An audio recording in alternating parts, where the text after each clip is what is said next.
Sáng ngày 6 tháng 7, Trường Quân sự Quân khu 5 đã tổ chức lễ khai giảng đợt 2 khóa số 3 cho học viên chuyển loại, cán bộ sĩ quan dự bị, hạ sĩ quan chỉ huy, nhân viên chuyên môn kỹ thuật. Đợt này, số lượng học viên tăng 50% so với các đợt trước. Để hoàn thành tốt nhiệm vụ, nhà trường đã làm tốt công tác chuẩn bị, chú trọng nội dung thực hành và rèn luyện thể lực cho học viên.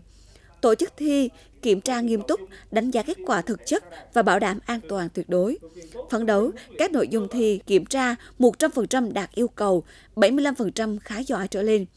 Riêng các bài bắn súng, bài 1 súng K54, trung liên đại liên, bài 2 AK đạt trên 55% khá giỏi.